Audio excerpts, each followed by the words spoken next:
A study in Proverbs, day 5. Proverbs chapter 5. From your own cistern. My son, be attentive to my wisdom. Incline your ear to my understanding, that you may keep discretion, and your lips may guard knowledge. For the lips of a forbidden woman drip honey, and her speech is smoother than oil. But in the end she is bitter as wormwood, sharp as a two-edged sword. Her feet go down to death. Her steps follow the path to Sheol. She does not ponder the path of life. Her ways wander, and she does not know it. And now, O sons, listen to me, and do not depart from the words of my mouth. Keep your way far from her, and do not go near the door of her house, lest you give your honor to others, and your years to the merciless, lest strangers take their fill of your strength, and your labors go to the house of a foreigner. And at the end of your life you groan when your flesh and body are consumed. You say, How I hated discipline, and my heart despised reproof. I did not listen to the voice of my teachers, or incline my ear to my instructors. I am at the brink of utter ruin in the assembled congregation.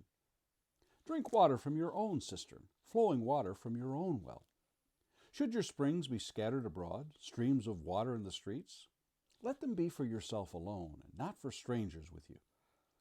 Let your fountain be blessed, and rejoice in the wife of your youth, a lovely deer, a graceful doe. Let her breast fill you at all times with delight. Be intoxicated always in her love. Why should you be intoxicated, my son, with a forbidden woman, and embrace the bosom of an adulteress? For a man's ways are before the eyes of the Lord. He ponders all his paths. The iniquities of the wicked ensnare him, and he is held fast in the cords of sin. He dies for lack of discipline, and because of his great folly he is led astray. Our verse for consideration today is verse 15. Drink water from your own cistern, flowing water from your own well. What is this thing called love?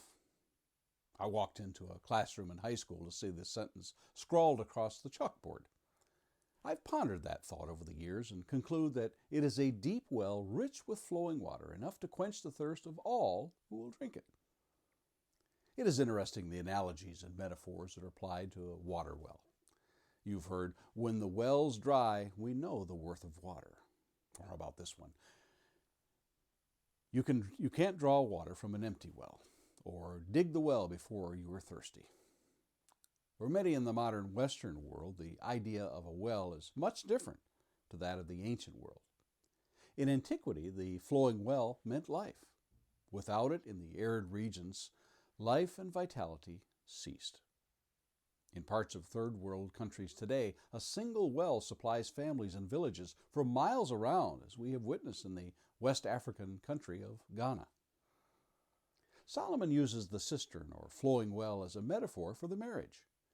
As in other chapters, Solomon leads into the practical application of teaching by giving solemn and prudent advice. In verses 1 and 2, he leads with, My son, be attentive to my wisdom. Incline your ear to my understanding, that you may keep discretion, and your lips may guard knowledge. Notice the fourfold manner of things he wishes to impart. Wisdom, or the practical application of knowledge. Understanding, the reason or intelligence. Comprehension. Also note the four descriptive phrases that accompany them. First, to be attentive, or aware, or to hearken. To incline, that means to stretch forth or pay close attention. To keep, to put a hedge or barrier so as to keep it in. And to guard, protect and preserve and keep. As we get to verse 7, Solomon again warns, And now, O sons, listen to me, and do not depart from the words of my mouth. Keep your way far from her, and do not go near the door of her house. The consequences of not regarding his sage advice? You'll lose your honor and your years, your strength and your labor. Your flesh and body are consumed. And how often have these words of regret been uttered, as verse 13 and 14? I did not listen to the voice of my teachers, or incline my ear to my instructors. I am at the brink of utter ruin in the assembled congregation. How does a man avoid such ruin from wanton behavior? Drink water from your own cistern. Plainly spoken, be happy with your own wife and not another woman. Be intoxicated always in her love, verse 19. In the 3,000 years since the book of Proverbs was penned, the tale of ruination by foolish men are strewn across the centuries. Scattered pieces of families, broken homes, and wayward children as a result of careless and needless actions of men without thought of the consequences. As you go through the book of Proverbs, have your eyes trained on verses that reinforce the love within marriage and warn against the seeds of discontent. In chapter 24, in verses 3 and 4, by wisdom a house is built, by understanding it is established, by knowledge the rooms are filled with all precious and pleasant riches. Chapter 14 and verse 1, the wisest of women builds her house, but folly with her own hands tears it down. And in chapter 31 and verse 10, an excellent wife who can find? She is far more precious than jewels.